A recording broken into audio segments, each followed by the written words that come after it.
Salam, axşamınız xeyir olsun əziz dostlar. Hər birinizi Astrim Akademiyası salamlayıram və mən Yadova Dadaşov. Bugünkü bizim dərsimiz qrup siyasi, yəni qrup polisi, qısaca QPO da deyirlər ona. Ona həsr olunacaq. Qrup polisi nədir, neçə cür növləri var, necə istifadə olunur. Qısaca deyim ki, yoldaşlar, qrup polisi, yəni qrup siyasəti kompüterə və userların mərkəzdən idarə etməsini təmin edən Microsoft tərəfindən hazırlanan bir qayda toplusudur. Yəni, domen strukturu daxilində lazımi məhdudiyyətlərdir, təhlükəsizlikdir, tətbiqlərin paylanmasıdır, təhlükəsizlik parametr konfiqurasiyaya imkan şəraiti yaradır. Və iki cür növ var, lokal polisi və domen polisi. Yəni, lokal deyəndə, yəni biz nə fikirləşirik? Yerli siyasətdə, yəni yerli siyasət yalnız bir dənə kompüterə, bir user üçün nəzərdə tutulur. Təhlükəsizlik parametrlərdir, məhdudiyyətlərdir, konfiqurasiyadır və digərləri yerli kompüter üçündür. Amma domen polisi, default domen polisi, domen siyasətində bir neçə dənə kompüterlərə, userlərə və konkret siz istifadəçilərə tətbiq edə bilərsiniz. Yəni, qrup siyasəti həm Active Directory-də domen siyasəti, site siyasəti, yerli siyasət və Organization Unity siyasətinə olunur. Məsəl üçün də belə deyir, tutalım ki, sizin infrastrukturda 10 dənə məsəl üçün mühasibatlıq şöbəsinin işçisi var və rəhbərliyiniz istəyir ki, sırf onların kompüterinə, onlara ekrana, desktop üçün bir şəkil düzəlt. Yəni, əslində default polisidə standart olaraq bir şəkil polisi tətbiq edəndə orada avtomatik olaraq bütün userlara gedir. Amma bir var ki, ayrıca xüsusi userlara, onu artıq siz hər biri üçün QPO yaradıb xüsusi user qruplarına oradan bölüb verə bilərsiniz. Bugün biz iki dənə qrup polisi tətbiq edəcəyik. Şəkil və link. Birinci gəlin başlayaq şəkildən. Mən deməli buradan öz kompüterimdən bir dənə şəkil bura VMware yaratıram. Birinci növbədə C diskimizdə bir qovluq yaradıram. Adını da qoyuram logo. Logonun da çəmin şəkil atıram. Baxın, adi bir data center şəkilidir. Gördüyünüz kimi standart bir data center şəkilidir. Bir dəqiqə bunu Paint'dən yığışdıraq. Bu serverdə o yoxdur. Gördüyünüz kimi adi balaca bir şəkildir, belə deyək. Biz deməli ilk növbədə nə edirik? Biz logo qovluğun üstə properties'ə daxil olaraq sharing edəndə share edirik və bizə belə bir yol göstərir, shared yolu. Daha sonra advanced sharing'ə daxil olaraq permissions bölməsində full control-la dəyişikliyi yığışdırırıq ki, hansısa istifadəçi girib müdaxilə və dəyişiklik edə bilməsin. Apply OK etdiyimizdən sonra biz həmən bu yolu kopyalayırıq, özümüzə saxlayırıq. Və bir dənə də vacib bir şey deyim ki, qovluğun içində olan faylın formatında yadınıza saxlayın. Məsələn, bizdə 2.jpg-dir. JPG biz nə edirik? Uska daxil olaraq, qrup polisi management bölməsinə daxil olaraq, gördüyünüz kimi default olaraq bizdə Active Directory-imizdə olan qovluq var. Bizdə IT, yəni onu göstərim sizə. Biz keçən dərs bir dənə qovluq yaratmışdıq. IT. Onun üçün iki dənə user'ımız var. Azər Səfərov və Kərim Nəsibov. İndi digər biz qrupları da yaradacaq. İnşa, misal mühasibatlıq isə o artıq gələcək dərslərdədir. İndi biz nə edirik? Domenimizin adının üstünə vuraraq create a QPO in this domain and link it here. Yəni yeni qrup siyasəti yaradıq. Adını da gəlin yazaq logo. Gördüyünüz kimi bu artıq bura düşdü. Amma o demək deyil işləyir. Biz indi bunun üzərində dəyişiklik eləməliyik, konfigurasiya eləməliyik. Sağ mışqanı klikləyərək Edit bölməsinə daxil olaraq, burada görürsünüz, həm kompüter konfigurasiyası var, həm də user. Biz user configuration-a daxil olduqda, burada preferences-də, üzrə policies-də, administrative templates var, desktop. Bir dənə də desktop-a görürsünüz, nə qədər polisimiz var.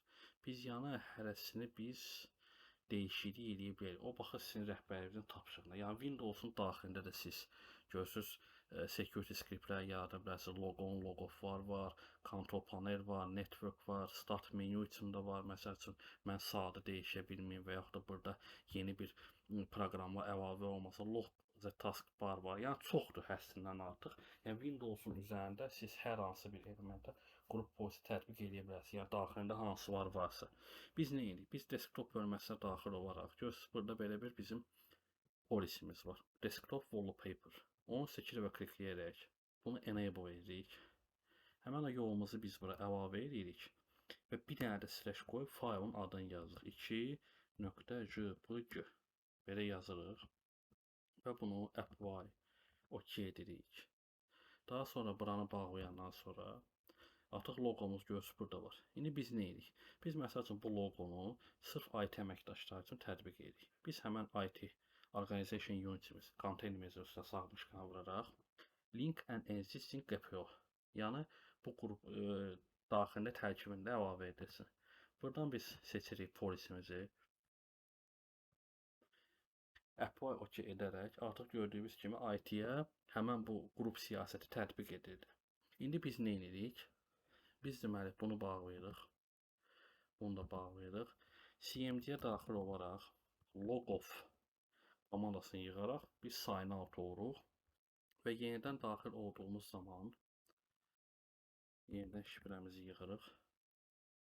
Gördüyünüz kimi artıq şəkilimiz düşürdür. Şəkilin ölçüsü balacadır deyə ona görə belə göstərir. Siz əgər sizsə şəkil bütün ekrana yerləşdir, nə edirsiniz? Qrup polisiyə yenə də daxil oluruq. Qrup polisi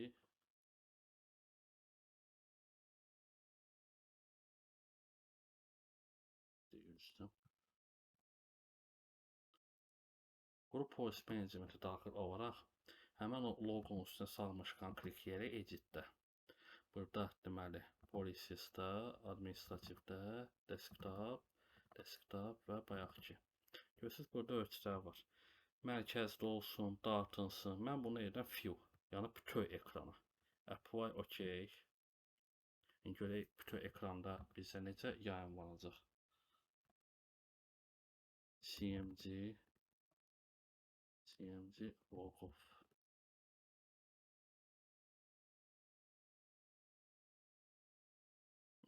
Bağlayırıq. Dəqiqə.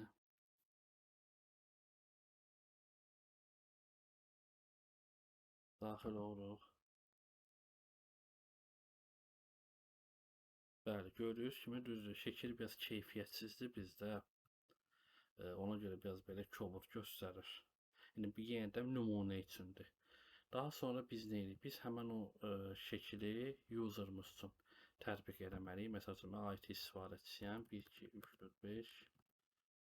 İndi biz nə edirik? İlk növbədə CMD-ni administrator adını açaraq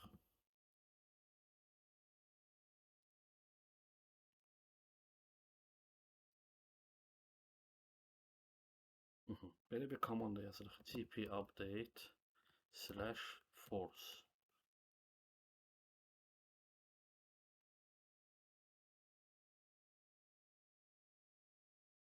Gördüyünüz kimi yazır ki, qrup siyasəti uğurla yeniləndi. Və indi biz bilmək istəyirik ki, həmin qrup siyasəti bizim kodda tətbiq edibsə yoxsa yox. Biz nə edirik? Belə bir komanda yazırıq. gp result /r/scope ara user. Görürsünüz, deyir ki, belə bir airswap, yəni bizə hələ heç bir məxfi siyasəti olmayıb. Tətbiq edirik. Onun üçün biz nə edirik? Yenə də logof komandasını yazırıq. Daha sonra yenidən həmən o userımıza daxil olaraq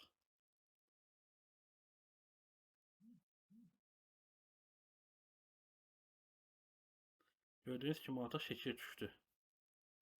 İndi biz yenə də yoxlayaq ki, görək həqiqətən də bizim kontur məxfilik siyasətini, məxfilik qrup siyasətində qrup polisini götürüb yoxsa yox. Yenə də administrator adını açırıq.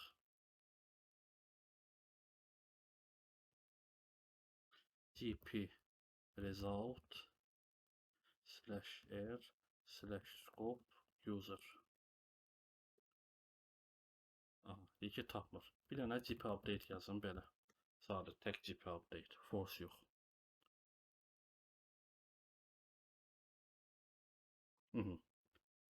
Computer successfully heç bir xəta vermədi. ISO tapmadı. Onun üçün də swap data hələ yoxdur deyə ona görə şey edə bilmir. Yenə də log off edib də yoxlaya bilərsiniz yenə.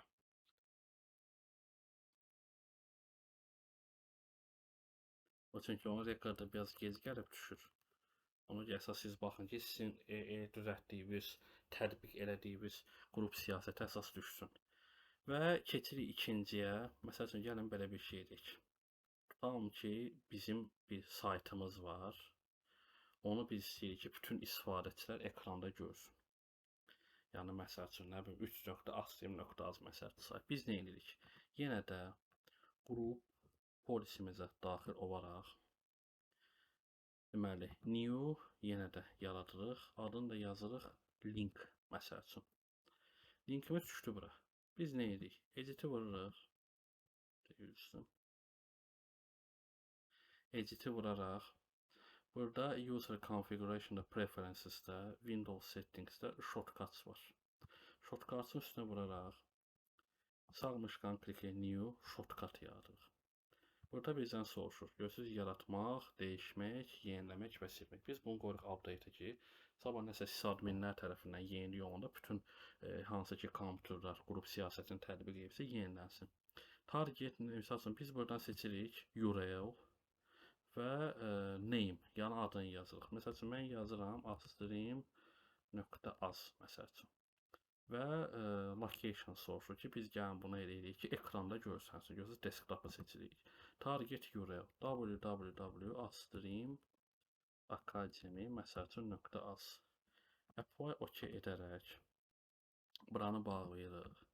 Yenə də IT, düzdür. Burada əslində hamıya da elə bir, amma sırf əgər biz IT istəyiriksə, məsəl üçün sağmışqan vuraraq link and existing GPU linki seçərək OK.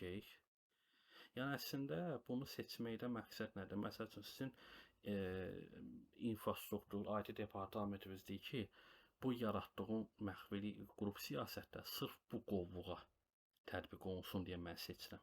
Əslində, bunlar siz elə buradan elə yaratdığınız zaman da domendə neçə dənə istifadəçimiz varsa, hamısını avtomatik gedir. Sadəcə olaraq, misal üçün, yenə də infrastrukturdansa, hər adam var deyir, yox, misal üçün, HR şöbəsində başqa şəkil olsun, IT-də başqa şəkil olsun deyə mən bunu seçim. Hələ ki, bizdə bir dənə IT qovluğumuz var deyə və biz nə edirik? Deməli, CMD-yə daxil olaraq bir dəqiqə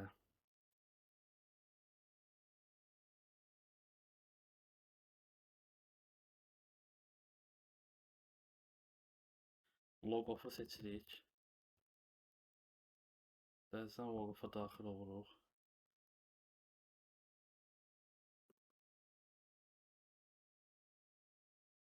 Gördünüz, artıq avtomatik burada bizdə astream.az artıq yarandı. İndi gəlin bu user'da biz onu test edək. CMD GP update /force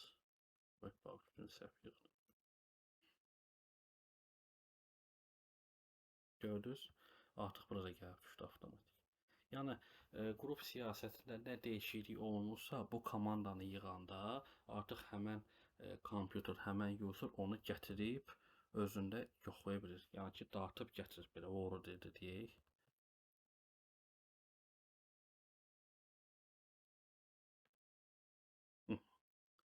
Və bu komandanı yığanda GP update, gəlin göstərim sizə /set user. Bu nə deməkdir? Bu logging moddur. Burada görürsünüz, göstərir ki, mənim kompüterim hansı qrup siyasətini tətbiq edir. Görürsünüz, loqonu da göstərir, linki də var. Bu isə bu var. Default olaraq domen kontroller tərəfindən göndəriləndi. Yəni, bu onların default olan standartıdır. Biz tətbiq elədiyimiz, buyurun. Logo, link, düz 2 dəfə mən GP update eləmişəm deyə ona görə dartıb gətirir. Yoxsa applied qrup policy olacaq. Deməli, əgər siz bu komandanı yığanda görürsünüz ki, məsəl üçün, siz yaratdığınız hansısa məxfili politika siyasəti uyğun gəlmirsə, deməli, haradasa qrup polisdə, haradasa konfigurasiya düzgün edilməyibdir. Ya bugünlük bu qədər dostlar. Gördüyünüz kimi bugünlük biz qrup polisimizi keçdik. İnşallah gələn həftə artıq bir shared folder DFS-dən danışacağıq.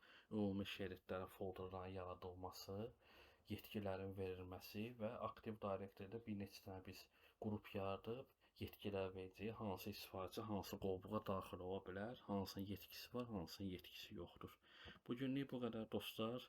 Gələn görüşlərə dək inşallah. Sağ olun.